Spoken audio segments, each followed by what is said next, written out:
নমস্কাৰ ছাত্ৰ ছাত্ৰীসকল আজিৰ এই ভিডিঅ'টোত ক্লাছ 6ৰ গণিতৰ দ্বিতীয় অধ্যায় টাইপছ অফ নাম্বাৰ ইয়াৰে এক্সাৰসাইজৰ আগত যিখিনি দিয়া আছে বেসিকখিনি আমি আলোচনা কৰিম কাৰণ তোমালোকে এক্সাৰসাইজ কৰাৰ আগতে অনুশীলনী কৰাৰ আগতে বেসিকখিনি জানিব লাগে যদি বেসিকখিনি তোমালোকে নাজানা তেতিয়াহলে এক্সাৰসাইজবিলাক মুখস্থ কৰাৰ দৰে হ'ব সেইকাৰণে তোমালোকে প্ৰথমতে বুজি ল'বলৈ ট্ৰাই কৰিবা এতিয়া চোৱা ইয়াৰ আগৰ যেটো চেপ্টাৰ আছিল প্ৰথম চেপ্টাৰটো হেতু মই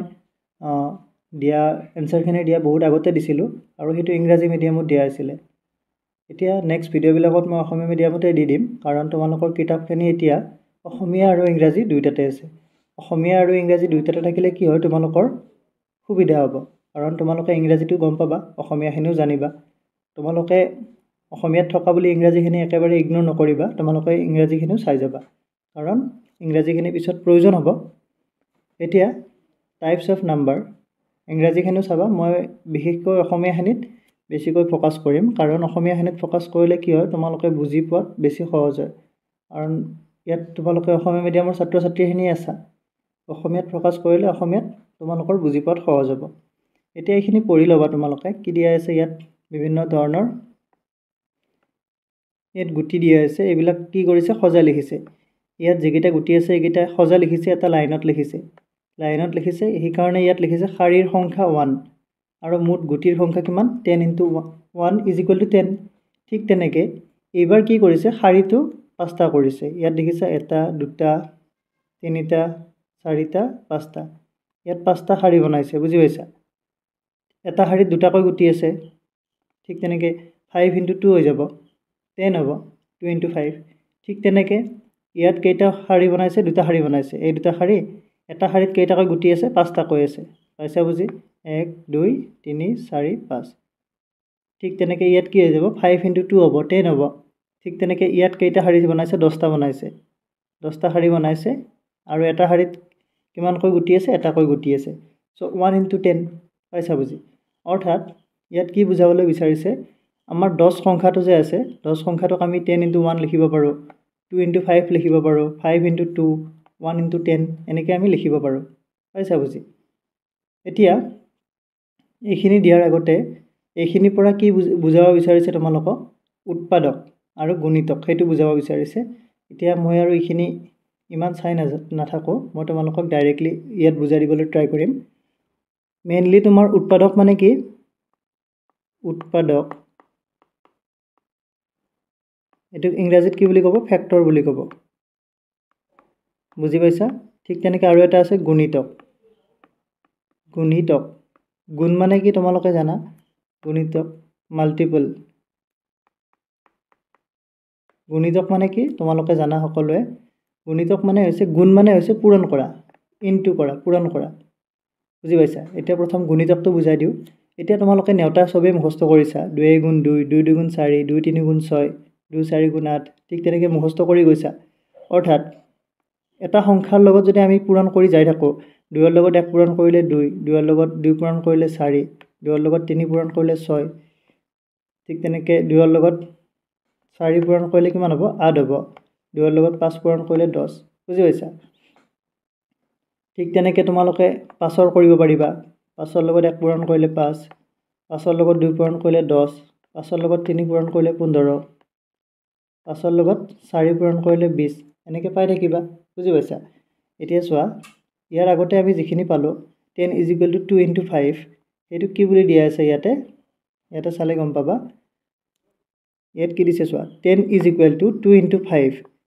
এইটো ক'ব পাৰি যে 10 এই যেটো 10 আছে 5 আৰু 2 ৰ গুণিতক এতিয়া দেখিছানে তোমালোকে মই ইয়াত যে কৰিলো তোমাৰ এই যেটো কৰিলো 2 ৰ ভাগটো যে মাতিলো 2 ৰ লগত 5 পূৰণ কৰিলে কিমান হয় 2 ৰ লগত 5 পূৰণ কৰিলে কিমান হ'ব 10 হ'ব ঠিক তেনেকৈ 5 ৰ লগত 2 পূৰণ কৰিলে কিমান হ'ব 10 হ'ব অৰ্থাৎ 10 টো কিহৰ হ'ব 2 আৰু 5 ৰ গুণিতক হ'ব 2 ৰ গুণিতকো কি হ'ব তোমাৰ 10 হ'ব 5 ৰ গুণিতকো কি হ'ব 10 হ'ব বুজি পাইছা ঠিক তেনেকৈ উৎপাদক বুলি ক'লে কি হ'ব তোমাৰ ফ্যাক্টৰ বুলি ক'লে এতিয়া 10 টো আমি কেনেকৈ পাইছিলো 10 টো আমি পাইছিলো তোমাৰ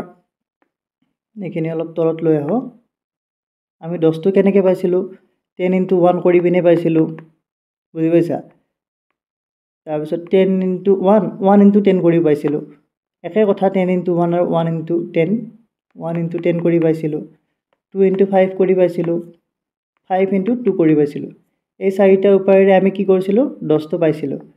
এই 10টো এতিয়া কি হ'ব চোৱা 10টো এই 10টোৰ উৎপাদক বুলি ক'লে কি হ'ব এক হ'ব উৎপাদক ঠিক তেনেকৈ 10টো নিজে এটা উৎপাদক হ'ব 2টো উৎপাদক হ'ব 5টো উৎপাদক হ'ব অৰ্থাৎ উৎপাদক বুলি ক'লে তোমালোকে সাধাৰণতে কি বুলি মনত ৰাখিবা ধৰা তোমাৰ যিকোনো এটা সংখ্যা দিয়া আছে সংখ্যাটোক ধৰা তোমাৰ 20 দিয়া আছে 20ৰ উৎপাদক উলিয়াব লাগে উৎপাদক উলিয়াবলৈ হ'লে 20ৰ উৎপাদক কোনবিলাক হ'ব প্ৰথম কথা ইয়াত 10ৰ উৎপাদক উলিয়াইছোঁ আমি 10ৰ উৎপাদক 1 আৰু 10 এইটো হ'বই 1টোতো উৎপাদক হ'ব লগতে সেই সংখ্যাটো নিজে উৎপাদক হ'ব তাৰ পিছত আৰু যিবিলাক সংখ্যাৰে সেই সংখ্যাটোক হৰণ কৰিব পাৰি এতিয়া 1ৰে 10ক হৰণ কৰিব পাৰি 10ৰে 10ক হৰণ কৰিব পাৰি 2ৰে 10ক হৰণ কৰিব পাৰি 5ৰে 10ক হৰণ কৰিব পাৰি অৰ্থাৎ যিটো সংখ্যাক আমি বাকীকেইটা সংখ্যাৰে হৰণ কৰিব পাৰোঁ সেইকেইটাই হ'ব তাৰ উৎপাদক 10ৰ উৎপাদক কেইটা হ'ব 4টা হ'ব 1 10 2 আৰু 5 কাৰণ গোটেইকেইটা এই 4টা সংখ্যাৰে কি হয় 10ক আমি হৰণ কৰিব পাৰোঁ পাইছা বুজি তো উৎপাদক বুলি ক'লে যিবিলাক সংখ্যাক আমি হৰণ কৰিব পাৰোঁ অৰ্থাৎ যিবিলাক সংখ্যাৰে আমি হৰণ কৰি পিনে 0 পাওঁ ভাগশেষ 0 পাওঁ অৰ্থাৎ তোমাৰ 10ক যদি আমি হৰণ কৰোঁ ধৰা 10ক হৰণ কৰিছোঁ 2ৰে 5 বাৰ গৈছে 10 ভাগশেষ কি হ'ল 0 হ'ল অৰ্থাৎ সম্পূৰ্ণৰূপে হৰণ গৈছেনে যদি হৰণ গৈছে 2টো কি হ'ব 10ৰ উৎপাদক হ'ব ঠিক তেনেকৈ 5ৰে হৰণ কৰিলে 2 বাৰ যাব বুজি পাইছা অৰ্থাৎ সম্পূৰ্ণৰূপে যদি হৰণ যায় তেতিয়াহ'লে কি হ'ব এইটো তোমাৰ উৎপাদক হ'ব সো 10ৰ উৎপাদক কি হ'ব এইকেইটা 1 10 2 আৰু 5 ঠিক তেনেকৈ গুণিতকটো কি আছিলে গুণিতক হৈছে পূৰণফল এতিয়া 10ৰ গুণিতক বুলি ক'লে কি হ'ব তোমাৰ 5 আৰু 2 হ'ব কাৰণ 2ৰ লগত 5 পূৰণ কৰিলে কি পাম আমি 10 পাম 5ৰ লগত 2 পূৰণ কৰিলে কিমান পাম আমি 10 পাম পাইছা বুজি 2ৰ লগত 5 পূৰণ কৰিলে 10 5ৰ লগত 2 পূৰণ কৰিলেও 10 একে কথা এইটো এতিয়া সেইখিনি ইয়াত দিয়া আছে ইয়াত চাৰ্ট এখন বনাই দিছে চোৱা ইংৰাজীখিনি পঢ়ি ল'বা 1 into 10 10 1 আৰু 10ৰ গুণিতক পাইছা বুজি সো 10 হ'ল 1 2 5 আৰু 10ৰ গুণিতক 1ৰ লগত 10 পূৰণ কৰিলে 10 2ৰ লগত 5 পূৰণ কৰিলে 10 5ৰ লগত 2 পূৰণ কৰিলেও 10 10ৰ লগত 1 পূৰণ কৰিলেও 10 অৰ্থাৎ সেইকেইটা হ'ব তোমাৰ 10ৰ গুণিতক বুজি পাইছা এতিয়া উৎপাদক বুলিলে কি বুজিবা 1 2 5 আৰু 10ৰ উৎপাদক বুলি কোৱা হয় কিয় উৎপাদক বুলি কৈছে 5ৰেও আমি 10ক হৰণ কৰিব পাৰোঁ 2ৰেও আমি 10ক হৰণ কৰিব পাৰোঁ সেইকাৰণে এইটো কি হ'ব উৎপাদক ঠিক তেনেকৈ ইয়াত 20 ইজ ইকুৱেল টু কি দিয়া আছে 4 into 5 দিয়া আছে অৰ্থাৎ ই বুজায় যে 4 আৰু 5 এই যিটো 4 আৰু 5 আছে 4 আৰু 5 20ৰ উৎপাদক অৰ্থাৎ 20ৰ উৎপাদক হ'ব কাৰণ 4ৰেও আমি 20ক হৰণ কৰিব পাৰোঁ 5ৰেও 20ক হৰণ কৰিব পাৰোঁ ঠিক তেনেকৈ আৰু বাকী 20ৰ উৎপাদককেইটা কি হ'ব ভাবাচোন তোমালোকে 20ক আমি কি কৰিব পাৰোঁ 1ৰে হৰণ কৰিব পাৰোঁ 20ৰে হৰণ কৰিব পাৰোঁ 2ৰে হৰণ কৰিব পাৰোঁ 10ৰেও পাৰোঁ 10 2 20 ঠিক তেনে 4ৰেও পাৰোঁ 3ৰে আমি নোৱাৰোঁ তাৰপিছত 5ৰে পাৰোঁ পাইছা বুজি তাৰপিছত আৰু 6ৰে নোৱাৰোঁ 7ৰে নোৱাৰোঁ সো এইকেইটাই হ'ব এইকেইটা চিৰিয়েলি লিখিলে কি হ'ব চিৰিয়েলি লিখা তোমালোকে এটা হ'ব তোমাৰ 1 এটা হ'ব 2 এটা হ'ব 4 এটা হ'ব 5 10 20 এইকেইটা কি হ'ব তোমাৰ এইকেইটা হ'ব তোমাৰ 20ৰ উৎপাদক পাইছা বুজি এইকেইটা 20ৰ উৎপাদক মানে কি আছিল যিটো আমি হৰণ কৰিব পাৰোঁ হৰণ সম্পূৰ্ণৰূপে যাব লাগিব এইটো হ'ব তোমাৰ উৎপাদক এইটো বুজি পালা তোমালোকে এতিয়া ইয়াত তোমালোকক বুজাবৰ বাবে 8ৰ ঘাইটো দিয়া আছে 8 গুণ 8 8 2 16 8 3 গুণ কিমান হ'ব 24 হ'ব 24ত ইয়াত খেৰ দিয়া তাৰপিছত 8 4 গুণ কিমান ইয়াত 24 হ'ব 8 4 গুণ 32 8 5 গুণ 40 8 6 গুণ 48 তেনেকৈ ইয়াত খেৰ দিব দিছে খেৰ দিয়া মানে কি হ'ব এইবিলাক হ'ব তোমাৰ 8ৰ গুণিতক বুজি পাইছা ঠিক তেনেকৈ তোমাৰ গুণিতক কাক বোলে সেইটো কোৱা আছে গুণিতক হৈছে এটা সংখ্যা যিকোনো সংখ্যাৰ লগত যদি আমি পূৰণ কৰি পিনে সংখ্যাবিলাক পাই থাকোঁ সেই সংখ্যাবিলাক কি হ'ব সেইটো সংখ্যাৰ গুণিতক হ'ব অৰ্থাৎ তোমালোকক মই বুজাই দিলোঁ 10টো আমি কেনেকৈ পাওঁ 2ৰ লগত 5 পূৰণ কৰি পাওঁ বা 5ৰ লগত 2 পূৰণ কৰি আমি 10 পাওঁ অৰ্থাৎ 2 আৰু 5ৰ কি হ'ব গুণিতক হ'ব 10 পাইছা বুজি উৎপাদক বুলি ক'লে কি হ'ব যিটো সংখ্যাক আমি হৰণ কৰিলে ভাগশেষ 0 হৈ যায় সেইটো হ'ব তোমাৰ উৎপাদক এইখিনি বুজি পালা তোমালোকে এতিয়া ইয়াত কেইটামান দিয়া আছে তোমালোকে চাই ল'বা 3 24 উৎপাদক উদাহৰণ দিছে এইবিলাক 3 24 উৎপাদক হ'ব কাৰণ 3 ৰে কি হ'ব হৰণ কৰিলে কিমান হ'ব 3 7 গুণ 21 3 8 গুণ 24 8 বাৰ যাব ঠিক তেনেকৈ 24 টো কি হ'ব 3 ৰ গুণিতক হ'ব কাৰণ 3 ৰ লগত যদি আমি 8 পূৰণ কৰোঁ কি হ'ব 24 পাই যাম আমি 5 টো 35 ৰ উৎপাদক হ'ব 35 ৰ উৎপাদক ঠিক তেনেকৈ 35 টো আকৌ 5 ৰ গুণিতক হ'ব কাৰণ 5 ৰ লগত যদি আমি 7 পূৰণ কৰোঁ কি হ'ব 35 পাম আমি বুজি পাইছা এতিয়া উৎপাদক উলিয়াই আছে ইয়াতে হৰণ কৰি চাইছে 1 ৰে 8 ক হৰণ কৰিছে 2 ৰে কৰিছে 4 ৰে কৰিছে 8 ৰে কৰিছে অৰ্থাৎ ইয়াত 8 ৰ উৎপাদক কেইটা পাইছে এইকেইটা 1 2 4 আৰু 8 হৈছে 8 ৰ উৎপাদক অৰ্থাৎ হৰণ কৰি চাইছে তোমালোকে তেনেকৈ চাব পাৰিবা নিজে নিজে কৰি চাবা তাৰ পিছত আৰু এটা কথা মন কৰিবা তোমালোকে যে একটো কি হৈছে প্ৰত্যেক সংখ্যাৰে 1 টো এটা উৎপাদক হ'ব ইয়াত দিয়া আছে প্ৰত্যেক সংখ্যাৰে এটা উৎপাদক একটো হৈছে প্ৰত্যেক সংখ্যাৰে উৎপাদক সেইটো মন কৰিবা এইটো একটো উৎপাদক তাৰ পিছত তোমাৰ আৰু কি দিছে প্ৰত্যেক সংখ্যাই সেই সংখ্যাটোৰ এটা উৎপাদক অৰ্থাৎ যিকোনো সংখ্যা হওক আমি যদি তোমাৰ 10 ৰ উৎপাদক উলিয়াব লাগে উৎপাদক উলিয়ালে 10 টো এটা উৎপাদকে হ'ব সেই সংখ্যাটোৰ পাইছা বুজি কাৰণ 10 ৰে আমি 10ক হৰণ কৰিব পাৰোঁ 1 ৰেও 10ক হৰণ কৰিব পাৰোঁ সেই কাৰণে এইটো 1 আৰু সেই সংখ্যাটো নিজে কি হ'ব একোটা উৎপাদক হ'ব তাৰ পিছত কি দিছে কোনো সংখ্যাৰ উৎপাদকবোৰ সংখ্যাটোতকৈ সৰু বা সমান এইটো মন কৰিবলগীয়া কাৰণ আমি যেতিয়া 10 ৰ উৎপাদক উলিয়াইছিলোঁ চোৱা তোমালোকে 10 ৰ উৎপাদক উলিয়ালে আমি কি কি পাইছিলোঁ 1 2 5 আৰু 10 পাইছিলোঁ 4টা পাইছিলোঁ এতিয়া চোৱাচোন ইয়াৰে উৎপাদক কেইটা যে আছে ইয়াৰে উৎপাদক কেইটাৰ আটাইতকৈ ডাঙৰ উৎপাদক হৈছে 10 বুজি পাইছা 10তকৈ ডাঙৰ আৰু আমি পোৱা নাই ঠিক তেনেকৈ বেলেগবিলাক উলিয়াই চালে তোমালোকে গম পাবা যে এই সংখ্যাটোতকৈ ডাঙৰ উৎপাদক নাথাকে অৰ্থাৎ এই লাইনটো তোমালোকে মনত ৰাখিবা কোনো সংখ্যাৰ উৎপাদকবোৰ সংখ্যাটোতকৈ সৰু বা সমান সেই সংখ্যাটোতকৈ সৰু হ'লে কেইটা বা সংখ্যাটোৰ সমানে হৈছে 10ৰ সমানে হৈছে উৎপাদক কিন্তু 10তকৈ ডাঙৰ হোৱা নাই সেইটো তোমালোকে নটিচ কৰিবা এইটো তোমালোকক মই আন্ডাৰলাইন কৰি দিছোঁ তোমালোকে এইকেইটা ভালদৰে চাই ল'বা পাইছা বুজি এতিয়া ইয়াৰ পিছৰ পেজত কি দিয়া আছে চোৱা এইখিনি ইংৰাজী মিডিয়ামত দিয়া আছে তোমালোকে পঢ়ি ল'বা মই অসমীয়া মিডিয়ামত পঢ়িলে বুজাই দিম বাৰু ইংৰাজীখিনি পঢ়ি যাবা কাৰণ তোমালোকক যদি মই ইংৰাজীখিনি পঢ়াই দি গৈ থাকোঁ তেতিয়াহ'লে সময়টো বহুত বেছি ল'ব আৰু বেছি সময় ল'লে তোমালোকে ভিডিঅ'বিলাক চাই পিনে বৰ হ'বা সেইকাৰণে আৰু মই দিয়া নাই এতিয়া ইয়াত আৰু দিয়া আছে 16 ৰ উৎপাদকবোৰ হৈছে 16 ৰ উৎপাদক 1 2 4 8 16 এইকেইটা তাৰপিছত উৎপাদকৰ সংখ্যা কিমান আছে 5 ঠিক তেনেকৈ 64 ৰ উৎপাদক কি আছে 1 2 4 8 16 32 64 ইয়াত উৎপাদকৰ সংখ্যা 7 অৰ্থাৎ এইকেইটা হিচাপ কৰিছে 1 2 3 4 5 6 7 এইকেইটা এতিয়া কি কৈছে গতিকে দেখা গ'ল যে কোনো সংখ্যাৰ উৎপাদকবোৰ গণনা কৰিব পাৰি নিশ্চয় আমি গণনা কৰিব পাৰিম যিকোনো সংখ্যাৰে আমি উৎপাদকবিলাক গণনা কৰিব পাৰিম কেইটা উৎপাদক আছে এইটো তোমালোকে বুজি পাইছা নিশ্চয় 10ৰ কেইটা উৎপাদক আছিল 10ৰ উৎপাদক আছিল তোমাৰ 4টা আছিল 1 2 5 আৰু 10 ঠিক তেনেকৈ যিকোনো সংখ্যাৰে উৎপাদক আমি গণনা কৰিব পাৰিম তাৰ পিছত আৰু এবাৰ গুণিতকৰ কথা দিয়া আছে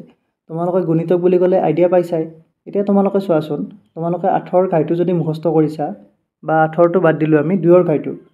2 গুণ 2 2 2 গুণ 4 2 3 গুণ 6 2 4 গুণ 8 বুজি পাইছা 2 5 গুণ 10 তোমালোকে এনেকৈ কিমানলৈকে কৰিছা 2 10 গুণ 20 তাৰপিছত 2 11 কিমান 22 2 12 কিমান হ'ব 24 এনেকৈ গৈ থাকিব আমি 2ৰ লগত অসীম সংখ্যক যাই থাকিব পাৰিম 2 × 1000 কৰিব পাৰিম আমি এইটো এটা গুণিতক হ'ব ঠিক তেনেকৈ 2 × 2 লাখ কৰিব পাৰিম বুজি পাইছা এনেকৈ আমি উলিয়াই থাকিব পাৰিম চ' ইয়াত উদাহৰণ দিছে চোৱা উদাহৰণ কি দিছে তোমাৰ 8ৰ গুণিতকবোৰ হৈছে 8 16 24 32 40 48 এনেকৈ গৈ থাকিব ডট ডট ডট দি দিছে এইটো আমি শেষ কৰিব নোৱাৰোঁ গুণি পিনে সেইকাৰণে ডট ডট সেইকাৰণে ইয়াত শেষত আৰু এটা লাইন দিছে তলত চোৱা লাইনটো কি দিয়া আছে কোনো সংখ্যাৰ গুণিতকবোৰ অসীম অসীম মানে কি অসীম মানে হৈছে শেষ হোৱা আৰু অসীম মানে হৈছে যাক আমি শেষ কৰিব নোৱাৰোঁ অসীমলৈ গৈ থাকিব আমি মানে শেষ কৰিব নোৱাৰি হিচাপ কৰি পিনে বুজি পাইছা কিন্তু উৎপাদক আমি কি কৰিব পাৰিম গণিব পাৰিম যিমান ডাঙৰ সংখ্যাই হওক সেই সংখ্যাতকৈ সৰু উৎপাদকবিলাক পাম আমি সেইটো আমি আগতে পালোঁ যিকোনো ডাঙৰ সংখ্যাৰে উৎপাদকবিলাক কি হ'ব তাতকৈ সৰু বা সমান হ'ব ইয়াত তিনিটা আগত পইণ্ট পাই গ'লোঁ এই তিনিটা পইণ্ট তোমালোকে মনত ৰাখিবা পাইছা বুজি তোমালোকে যদি কিবা ডাউট থাকে কমেণ্ট কৰিবা ইয়াত চাৰ্টখনো চাই ল'বা তোমালোকে চাৰ্টখনত দি দিয়া আছে ইয়াত সংখ্যা দিছে 1 2 3 4 190 লৈকে দিয়া আছে উৎপাদক কেইটা ইয়াত দিয়া আছে উৎপাদকৰ সংখ্যা ইয়াত হিচাপ কৰি দেখুৱাইছে কিমানটা উৎপাদক আছে তাৰপিছত গুণিতক দিয়া আছে গুণিতকবিলাক অসংখ্য আছে সো গুণিতকৰ সংখ্যা কি অসংখ্য যাক আমি হিচাপ কৰি শেষ কৰিব নোৱাৰোঁ তাৰপিছত মৌলিক সংখ্যা ইয়াত যদি মৌলিক সংখ্যাৰ কথা তোমালোকে আগতে পাইছা যদি ভালে কথা যদি মনত আছে তোমালোকৰ যদি মনত নাই মই এবাৰ ভালদৰে ডিসকাস কৰি ল'ম মৌলিক সংখ্যা কি আছিল আগতে তোমালোকৰ মৌলিক সংখ্যা হয়তো ধাৰণাটো পোৱা নাই ইয়াত চোৱাচোন কিছুমান সংখ্যা আছে যিবিলাক সংখ্যাৰ তোমাৰ উৎপাদক দুটাই আছে ইয়াত সংখ্যাটো চাম মই হাইলাইট কৰি দিছোঁ 2ৰ ঠিক তেনেকৈ 3ৰ 5ৰ দুটা 7ৰ আছে দুটা 17ৰ দুটা আছে ঠিক তেনেকৈ তোমাৰ 23ৰ দুটা থাকিব তেনেকৈ কিছুমান সংখ্যা থাকে সেইবিলাক সংখ্যা মৌলিক সংখ্যা ইয়াত তলত দিয়া আছে চোৱা কি দিছে মৌলিক সংখ্যা যিবোৰ সংখ্যাৰ উৎপাদক মাত্ৰ দুটা এক আৰু সংখ্যাটো নিজে তেনে সংখ্যাবোৰে মৌলিক সংখ্যা ধুনীয়াকৈ দিয়া আছে তাৰপিছত মইতো আন্ডাৰলাইন কৰি দিছোঁ তোমালোকে এইটো মনত ৰাখিবা এইখিনি ভালদৰে মনত ৰাখিবা তোমালোকে এতিয়া চোৱা এক সংখ্যাটো মৌলিকো নহয় যৌগিকো নহয় এইটো মনত ৰাখিবা এইটো মুখস্থ কৰি ল'বা লাইনটো মুখস্থ মানে বুজি পালে মুখস্থ কৰিব নালাগে বাৰু এতিয়া মৌলিক সংখ্যা বুলি ক'লে উৎপাদক দুটা হ'ব যিবিলাক সংখ্যাৰ উৎপাদক দুটা সেইবিলাক হ'ব মৌলিক সংখ্যা আৰু উৎপাদক কেইটা কি হ'ব এক আৰু সেই সংখ্যাটো নিজে এতিয়া ইয়াতে কেইটামান মৌলিক সংখ্যা আছিলে ইয়াত চাই লোৱা তোমালোকে দুইটো মৌলিক সংখ্যা দুইৰ উৎপাদক কেইটা দুইৰ উৎপাদক হৈছে তোমাৰ 1 আৰু 2 সেই 2 মানে হৈছে সেই সংখ্যাটো নিজে 3ৰ উৎপাদক কেইটা দুটা 1 আৰু সেই সংখ্যাটো নিজে 5ৰ দুটা 1 আৰু সংখ্যাটো নিজে 7ৰ দুটা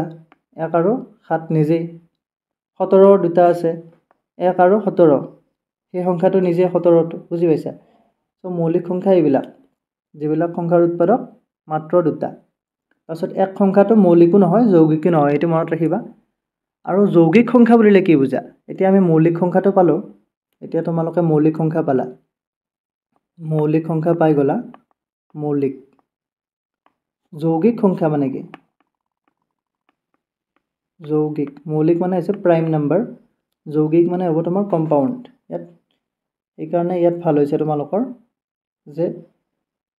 যিবিলাক ইংলিছ টাৰ্ম আছে ইংলিছ টাৰ্ম থকাৰ লগে লগে তোমালোকে বুজি পোৱাত সহজ হৈ যাব তে মৌলিক সংখ্যা প্ৰাইম নাম্বাৰ যৌগিক সংখ্যা কম্পোজিট নাম্বাৰ কম্পাউণ্ড কৰি দিছোঁ কম্পাউণ্ড মানে এইটো তোমাৰ হেৰিৰ আছিলে কম্পাউণ্ড সুতৰ আছিলে চক্ৰবৃদ্ধি সুত কম্পাউণ্ড ইণ্টাৰেষ্ট এতিয়া মৌলিক সংখ্যা কি আছিলে উদাহৰণ এটা দি দিছোঁ বাৰু মই ইয়াতে মৌলিক সংখ্যা হ'ব যিবিলাক সংখ্যাৰ উৎপাদক এতিয়া 2ৰ উৎপাদক চোৱাচোন 2ৰ উৎপাদক কি হ'ব আমি একেৰে হৰণ কৰিব পাৰিম 2ক 2ৰে পাৰিম তাত বাহিৰে আমি বেলেগেৰে নোৱাৰোঁ কাৰণ বেলেগেৰে হৰণ কৰিব পাৰিম আমি 2ক 3ৰে হৰণ কৰিব পাৰিম কিন্তু 3ৰে হৰণ কৰিলে সম্পূৰ্ণৰূপে হৰণ নাযাব কিন্তু মৌলিক তোমাৰ উৎপাদক হ'ব লাগিলে কি হ'ব সম্পূৰ্ণৰূপে হৰণ যাব লাগিব বুজি পাইছা উৎপাদক হ'ব লাগিলে সেইকাৰণে সেইটো নহ'ব ঠিক তেনেকৈ তোমালোকে আৰু মৌলিক সংখ্যা কেইটামান পাবা ইয়াত ধৰা তোমাৰ 17টো দিয়া আছে ঠিক তেনেকৈ 11টো দিয়া আছে 11ক আমি একেৰে হৰণ কৰিব পাৰিম আৰু 11ৰে নিজেৰে হৰণ কৰিব পাৰিম বেলেগেৰে নোৱাৰোঁ সো মৌলিক সংখ্যাৰ উৎপাদক কি দুটা কি সেই সংখ্যাটো নিজে সেই সংখ্যাটো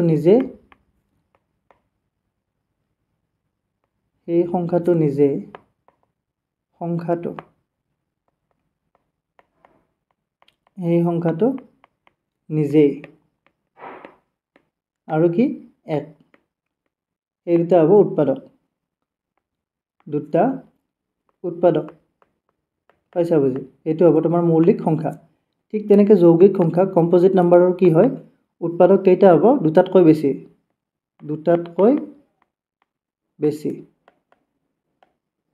কি বেছি উৎপাদক দুটাতকৈ বেছি এইটো কি হ'ব যৌগিক অৰ্থাৎ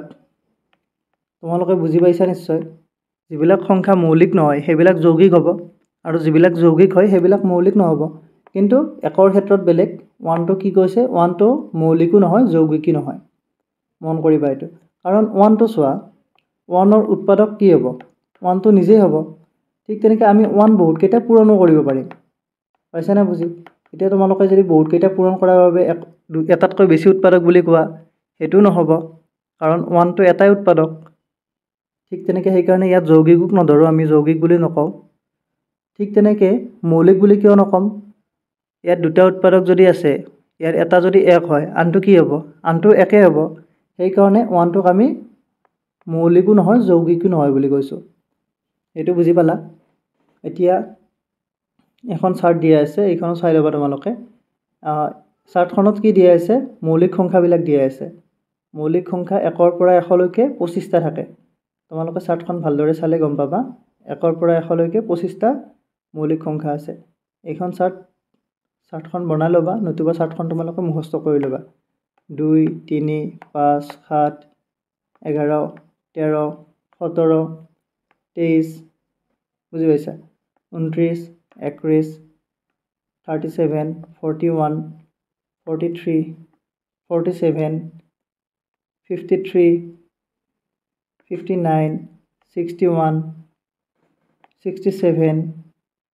71 73 79 83 89 97 ইয়াত তোমালোকে 25টা পাবা আৰু যদি 25টা নোপোৱা তেতিয়াহ'লে কমেণ্ট কৰি জনাবা মই ইয়াত আৰু গোটেইকেইটা চাই থকা নাই এতিয়া ইয়াত দিয়া আছে 1 কাটা কাৰণ ই মৌলিক সংখ্যা নহয় 2ক ঘেৰি দিয়া 2ৰ গুণিতকবোৰ কাটা 3ক ঘেৰ দিয়া 3ৰ গুণিতকবোৰ কাটা 5ক ঘেৰ দিয়া 5ৰ গুণিতকবোৰ কাটা অৰ্থাৎ এই তালিকাখন কেনেকৈ বনাইছে ইয়াত দিয়া আছে ধুনীয়াকৈ তোমালোকে চাই ল'বা মই এইখিনি আৰু বুজাই নাথাকোঁ ঠিক তেনেকৈ ইয়াত দিয়া আছে কোপ্ৰাইম নাম্বাৰ পৰস্পৰ মৌলিক সংখ্যা তাৰপিছত আৰু তোমালোকে এটা কথা মন কৰিবা আমি যে মৌলিক সংখ্যা পালোঁ মৌলিক সংখ্যাৰ বাকীবিলাক চব অযুগ্ম 2ৰ বাহিৰে আটাইকেইটা মৌলিক সংখ্যাই অযুগ্ম অৰ্থাৎ পৃথিৱীত এটাই একমাত্ৰ তোমাৰ যুগ্ম সংখ্যা আছে যিটো মৌলিক সেইটো হ'ব তোমাৰ 2 এইটো বহুত কুৱেশ্যন আহে তোমালোকৰ হয়তো এইবাৰো পৰীক্ষাত আহিব পাৰে যে একমাত্ৰ মৌলিক আৰু যুগ্ম সংখ্যাটো কি সেইটো হ'ব তোমাৰ 2 তাৰপিছত 2ৰ বাহিৰে বাকীবিলাক যিবিলাক আমি পাওঁ 3 5 7 11 13 17 এইবিলাক চব কি হ'ব অযুগ্ম হ'ব মন কৰিবা এতিয়া পৰস্পৰ মৌলিক সংখ্যা এইটো কি বস্তু পৰস্পৰ মৌলিক মানে হৈছে ইয়াত দিয়া আছে ধুনীয়াকৈ মই আৰু এক্সট্ৰা কৰি বুজাই নাথাকোঁ দিয়া আছে পঢ়ি চোৱা তোমালোকে দুটা সংখ্যাৰ গৰিষ্ঠ সাধাৰণ গুণনীয় বা গৰিষ্ঠ সাধাৰণ উৎপাদক যদি 1 হয় তেনেহ'লে সিহঁতক পৰস্পৰ মৌলিক সংখ্যা বোলা হয় অৰ্থাৎ দুটা পৰস্পৰ মৌলিক সংখ্যাৰ 1ৰ বাহিৰে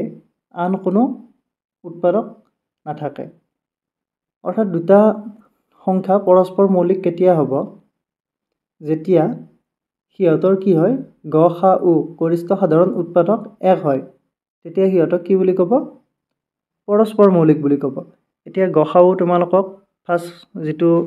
ছিজন আছিলে মানে চেপ্টাৰ 1ত আমি শিকাইছোঁ তোমালোকে চাই ল'বা মই চেপ্টাৰ 1ত গ সা উ কেনেকৈ উলিওৱা হয় সেইটো বুজাই দিছোঁ আৰু যদি তাৰ পিছতো বুজি পোৱা নাই তেতিয়াহ'লে কমেণ্ট কৰি জনাবা মই নতুন ভিডিঅ' দি দিম ল সা গু আৰু গ সা গুৰ ওপৰত গ সা উ ল সা গু মন কৰিবা গৰিষ্ঠ সাধাৰণ উৎপাদক HCF ইয়াত কেইটামান যোৰা দিয়া আছে ইয়াতে 2 3 চোৱা 7 9 ঠিক তেনেকৈ 10 আৰু 19 15 আৰু 16 এইবিলাক পৰস্পৰ মৌলিক ইয়াত মন কৰিবা পৰস্পৰ মৌলিক বুলি ক'লে ইয়াত মৌলিক সংখ্যাই থাকিব লাগিব তেনেকুৱা নহয় ইয়াত তোমাৰ যৌগিক সংখ্যাও থাকিব পাৰে এতিয়া 15 সংখ্যাটো যৌগিক সংখ্যা, 16টো যৌগিক সংখ্যা, বুজি পাইছা? কিন্তু ইহঁত পৰস্পৰ মৌলিক, কাৰণ ইহঁতৰ গসাউ গৰিষ্ঠ সাধাৰণ উৎপাদক কিমান? 1 হয়। ইয়াত মনত ৰাখিবা বুলি কেইটামান পইণ্ট দিছে। যিকোনো দুটা মৌলিক সংখ্যা সদায় পৰস্পৰ মৌলিক। এতিয়া তোমালোকৰ যদি দুটা মৌলিক সংখ্যা একলগত থাকে, ধৰা তোমাৰ মৌলিক সংখ্যা ধৰা 7 আৰু এটা কিমান 11, এই দুটা কি হ'ব? ইহঁতৰ গসাউ কি হ'ব? 1 হ'ব। অৰ্থাৎ সিহঁত সদায় কি হ'ব? পৰস্পৰ মৌলিক। মন কৰিবা, ইম্পৰ্টেণ্ট পইণ্ট এইটো। তাৰপিছত কি দিছে? পৰস্পৰ মৌলিক সংখ্যা দুটা যৌগিকো হ'ব পাৰে। এইটোতো বুজি পালা, মই জাষ্ট অলপ আগতে ক'লোঁ যে 15 আৰু 16টো কি হৈছে? ইহঁত কি? যৌগিক। 15টো যৌগিক সংখ্যা, 16টো যৌগিক সংখ্যা। ইহঁতো কি হ'ব পাৰে? পৰস্পৰ মৌলিক হ'ব পাৰে। ঠিক তেনেকৈ দুটা ক্ৰমিক স্বাভাৱিক সংখ্যাই সদায় পৰস্পৰ মৌলিক হয়। এতিয়া তোমালোকে যিকোনো যদি দুটা পৰস্পৰ স্বাভাৱিক সংখ্যা লোৱা, ক্ৰমিক স্বাভাৱিক সংখ্যা লোৱা, তেতিয়াহ'লে কি হ'ব? এইটো সদায় পৰস্পৰ মৌলিক হ'ব। ক্ৰমিক স্বাভাৱিক সংখ্যা, ক্ৰমিক মানে বুজি পাইছা? এটাৰ পিছত এটা ক্ৰম অনুসৰি যিটো আহে। 3, 4 ইয়াত উদাহৰণ দিছে। ঠিক তেনেকৈ মই 5 আৰু 6 দিব পাৰোঁ। ইহঁতৰো কি হ'ব? HCF কি হ'ব? 1 হ'ব, আৰু ইহঁতৰ কি হ'ব? পৰস্পৰ মৌলিক হ'ব। তোমালোকে গসাউ উলিয়াই চাব পাৰা, বেলেগ বেলেগ সংখ্যা লৈ পিনে তোমালোকে কৰি চাবা। ঠিক তেনেকৈ উদাহৰণ দিয়া আছে, তোমালোকে চাই ল'বা উদাহৰণকেইটা। আৰু কিবা দাপোন সংখ্যা বুলি দিয়া আছে, তোমালোকে চাই ল'বা দাপোন সংখ্যা কি। ইয়াত চোৱা দিয়া আছে, দুটা পৰস্পৰ মৌলিক সংখ্যা 13 আৰু 93ৰ বাবে কি কৰিছে? এই দুটা পূৰণ কৰিছে, 1209 পাইছে। তাৰপিছত 31 আৰু 39ৰ বাবে এই দুটা পূৰণ কৰি পিনে কি পাইছে? 1209 পাইছে। এতিয়া কি পালোঁ আমি? এইটো 1209, এইটো 1209, অৰ্থাৎ এইখিনি কি হ'ব? এইখিনি সমান হ'ব। 13 × 93 = 13 × 39, পাইছা বুজি? এইটো কি হ'ব? 1209 হ'ব, বুজি পাইছা? অৰ্থাৎ 1209ৰ উৎপাদক কেইটা কি হ'ব? 13 হ'ব, 31 হ'ব, 39 হ'ব, 93 হ'ব। এইকেইটা কি বুলি কৈছে? দাপোন সংখ্যা বুলি কৈছে। কাৰণ চোৱা, 13ৰ ওলোটাটো কি হ'ব? 31 হ'ব, 39টো কি হ'ব? ওলোটাই দিলে 93 হ'ব। চ' এইকেইটা কি সংখ্যা? দাপোন সংখ্যা। অৰ্থাৎ যেতিয়া আমি দাপোনত চাওঁ, তেতিয়া এখন বস্তু ওলটি যায়। ধৰা তোমাৰ মুখখন চাবা দাপোনত, ওলোটাকৈ দেখা পাবা, পাইছা বুজি? তোমালোকে মোবাইলত এইটো কৰি পাইছাই চবে। যেতিয়া কি হয়? চেলফিটো কেতিয়াবা ওলটি থাকে, সেইটো আৰু ভাল কৰি ল'ব লাগে। ফ্লিপ চেলফি বুলি থাকে, তোমালোকে নিশ্চয় সকলোৱে কৰিছা এইটো। তাৰপিছত আৰু কি দিয়া আছে? যমজ মৌলিক। যমজ মৌলিকটো কি? দুটা মৌলিক সংখ্যাৰ মাজত কেৱল এটা যৌগিক সংখ্যা থাকিলে মৌলিক সংখ্যা দুটাক যমজ মৌলিক বোলে। অৰ্থাৎ দুটা মৌলিক সংখ্যাৰ ইয়াত উদাহৰণ দিয়া আছে 3, 5। 3, 5টো চোৱা, 3 আৰু 5, 5, 7, 11, 13, 17, 19, 29, 31, এইবিলাক কি সংখ্যা? মৌলিক সংখ্যা। ইহঁতৰ মাজত এটা কি আছে? যৌগিক সংখ্যা আছে। থাকিলে এইটোক কি বুলি ক'ব? যমজ মৌলিক বুলি ক'ব। অৰ্থাৎ 3, 4, 5 এইকেইটা হৈছে সংখ্যা, 3, 4, 5। এতিয়া 3 আৰু 5 এই দুটা কি হ'ব? মৌলিক সংখ্যা। 3টো এটা মৌলিক সংখ্যা, 3টো মৌলিক সংখ্যা, আৰু 5টো মৌলিক সংখ্যা। এই দুটাৰ মাজত কি যৌগিক সংখ্যা আছে? 4। তেতিয়াহ'লে 3 আৰু 5ক কি বুলি ক'ব? যমজ মৌলিক বুলি ক'ব। তাৰপিছত বাকীবোৰ তোমালোকক উলিয়াব দিছে, ট্ৰাই কৰিবা তোমালোকে আৰু আছেনে নাই। তোমালোকে যিহেতু 1ৰ পৰা 100লৈকে পাই গ'লা, চাৰ্টখন পাই গৈছা, তাৰ পৰা ট্ৰাই কৰিবা। ঠিক তেনেকৈ মৌলিক ত্ৰয় বুলি আছে, সেইটো কি হ'ব? 3টা ক্ৰমিক মৌলিক সংখ্যা প্ৰত্যেকৰ মাজৰ পাৰ্থক্য 2 হ'লে তেনে সংখ্যাক তিনিটাক মৌলিক ত্ৰয় বোলে। অৰ্থাৎ 3টা ক্ৰমিক মৌলিক সংখ্যা, 3টা ক্ৰমিক মানে হৈছে একেলগে থকা। এতিয়া 3, 5, 7 এইকেইটা একেলগে আছে, থাকিলে ইহঁতৰ মাজত পাৰ্থক্য কিমানকৈ আছে? পাৰ্থক্য তোমাৰ 2কৈ আছে। 5ৰ পৰা যদি আমি কি কৰোঁ? 3 বিয়োগ কৰোঁ, কিমান পাম? 2 পাম। 7ৰ পৰা 5 বিয়োগ কৰিলে 2 পাম। চ' এইটোক মৌলিক ত্ৰয় বুলি কৈছে। আৰু আছে নেকি চিন্তা কৰিব দিছে তোমালোকক, তোমালোকে চিন্তা কৰি চাবা। এতিয়া চোৱাচোন, আৰু যদি চোৱা তোমালোকে 7ৰ পিছত কি আছে? 11 আছে, 11ৰ পিছত 13 আছে। এই তিনিটা পাৰ্থক্য কিমান হ'ব? 2, 2কৈ নহ'ব। 13ৰ পৰা 11 গ'লে নিশ্চয় আমি 2 পাম, কিন্তু 11ৰ পৰা 7 গ'লে 2 নাপাম, 4 পাম। ঠিক তেনেকৈ যদি 11 আৰু 13 ল'লোঁ, তাৰ পিছৰ মৌলিক সংখ্যাটো কি? 14 নহয়, 15 নহয়, 16 নহয়, 17 হ'ব। অৰ্থাৎ আমি আৰু নাপাম। ইয়াৰ পিছত অনুশীলনী 2A আছে, সেইটো আমি আলোচনা কৰিম। এতিয়া এইখিনি তোমালোকক মই বুজাই দিবলৈ ট্ৰাই কৰিলোঁ। তোমালোকে বুজি নাপালে কমেণ্ট কৰি জনাবা। মই মোৰ বেষ্ট দিবলৈ ট্ৰাই কৰিছোঁ।